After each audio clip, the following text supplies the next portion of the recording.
wake up. Mom. Time to go to school. Okay, I'm getting it. Soren, get up. What? Soren, you gotta get to school. Wait. Going to actual school? Like going to East? Really? Yeah. Yeah!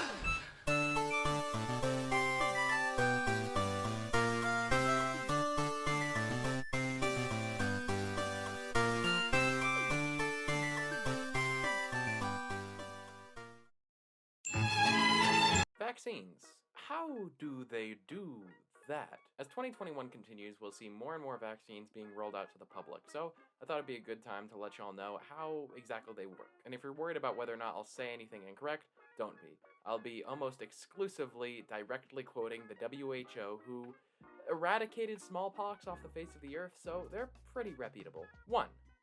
What are in vaccines? Vaccines contain tiny fragments of the disease-causing organism along with other ingredients to keep the vaccine safe and effective. These include antigen, which generates an immune response, preservatives, which prevent the vaccine from becoming contaminated once opened, stabilizers, which stop chemical reactions from occurring, surfactants, which bind all the ingredients together, residuals, tiny amounts of various substances, a diluent, a liquid used to dilute a vaccine to the correct concentration, and an adjuvant, which improves the immune response. These latter ingredients have been used in most vaccines and have been used for decades in millions of doses. 2. Do they work? Yes, the Moderna vaccine has been shown to have an efficiency of approximately 92% in protecting against COVID-19, starting 14 days after the first dose. And on that, the vaccination process in this case does have 2 doses, separated by about a month. 3.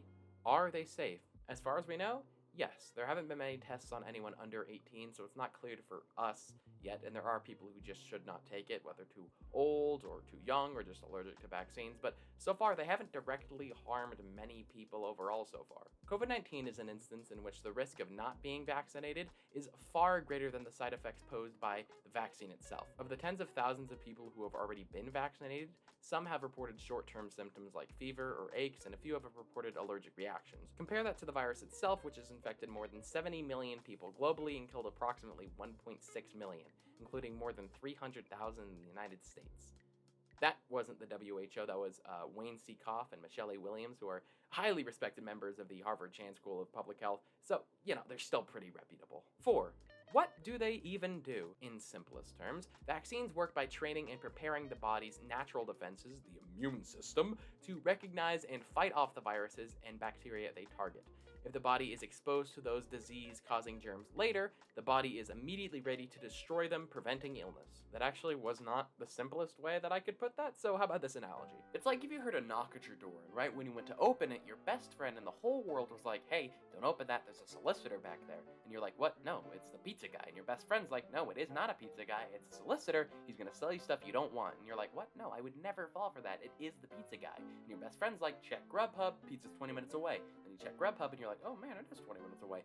20 minutes later, you're eating pizza and the solicitor doesn't get a minute of your time. And that is more or less how vaccines work. Finally, and maybe most importantly, vaccines don't stop you from intersecting and spreading the virus. So even after you get both doses, you better keep that mask on because you can still transmit it to people. If you've seen all of this and you're still critical of the vaccine's effects, then I guess I understand that, kind of.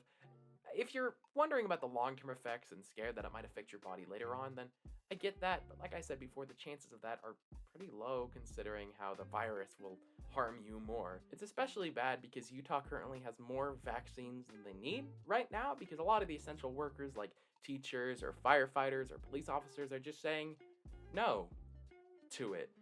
Which isn't great because we need about 70 to 85% of people to take this thing to lead to what's called herd immunity, which is essentially when enough people are immune to a thing that the outbreak stops in its tracks. And considering 20 to 50% of Americans, it varies depending on what site you're on, are critical of the vaccine that works, well, that's not really reassuring. So when you get the chance, if you get the chance, take the vaccine. It'll help people. And really, that's kind of all you need to know. And that's pretty much it. Remember to wash your hands, wear a mask, socially distance, stay safe, and above all else, we're all in this together. I don't know why I wrote that in the script.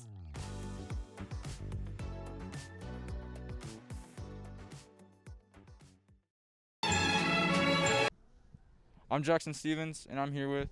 Griffin Hale, the coach for the East Swim team. How do you guys feel COVID has impacted your season? Probably one of the biggest impacts of the season has been the limitations of competing and the limitations of how many people get to swim at a meet. Another struggle has just been practicing. You know, we're socially distanced and we're trying to be our best to be safe at swim practice and at meets. So that's probably been the two biggest impacts the pandemic has had. How do you feel your players have been dealing with it? Well, I can't speak for each and every one of them because each one has struggled in different ways. But as a team, I know that each one has probably struggled with the social aspect of swimming, not being able to see each other or interact outside of the literal pool. So limitations of like team dinners or hangouts or other social activities has probably been some of the biggest. What are you swimming at state? The 2 free, 5 free, and 4 free relay. How do you feel COVID has impacted yours this season? It's taken away a lot of the fun meets and fun aspects of the sport. How do you feel COVID has impacted yours this season? We don't have as much pool time, so we can't practice as much, and we can't have team dinners together. Also, a lot of traveling meets have been canceled this season, so it's a bummer. What are you swimming at state? I'm in the 200 men's 200 free relay. What's your favorite stroke? Probably freestyle and backstroke are my favorite. How do you feel COVID has impacted yours this season? Well, it's made me a lot slower as I had to take time off, and so that's really been difficult. But we're getting back into it, and so that's kind of nice. What are you swimming at state? I'm in the 200 freestyle relay. How do you feel COVID has impacted yours this season?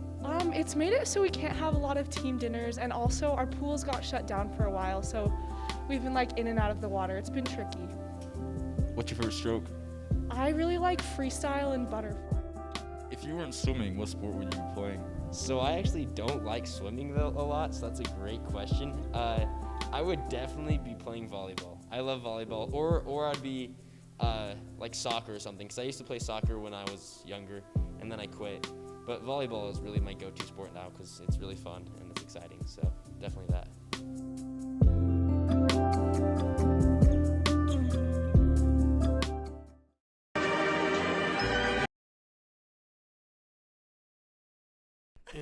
In the beginning there was art, and then God said, "Let there be more art."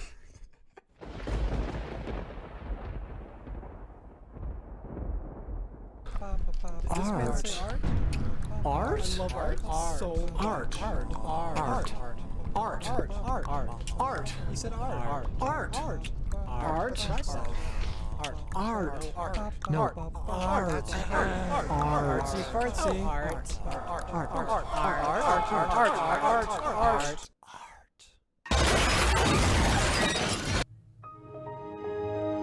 Oh, hey, didn't see there. Now, what is art? It's important to know what art is because it's around us every day. For example, this picture, this is art.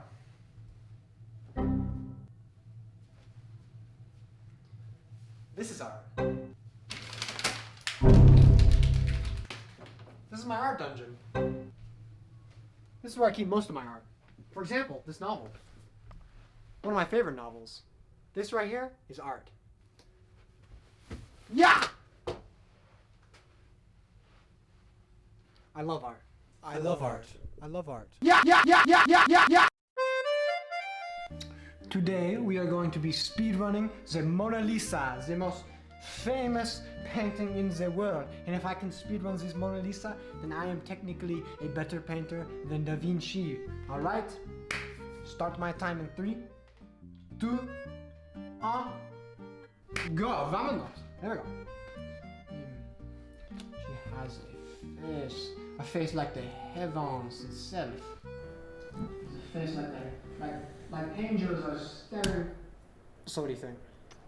It's good, but it could use more art. Art. Okay. Okay.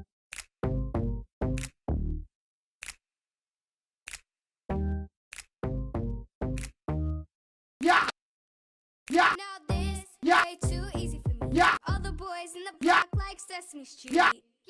So I'd like to give a special shout out to Da Vinci over there for. Diva on it, no boys allowed. That's some motherfreaking art right there. Yeah, I'm a diva like Marilyn Monroe. No boys allowed. I want it now. Call me a diva, Miss Marilyn Monroe. Marilyn Monroe. Marilyn That was good, but it could use some more art. More art. Some more art. Some more art. More. Needs more art. Why isn't there more art? Or made this didn't put enough art in.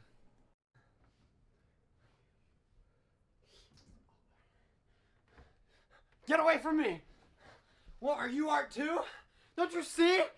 Art is everything! You're art, I'm art, we're all art! This video, it's all art! Everything! Stop it!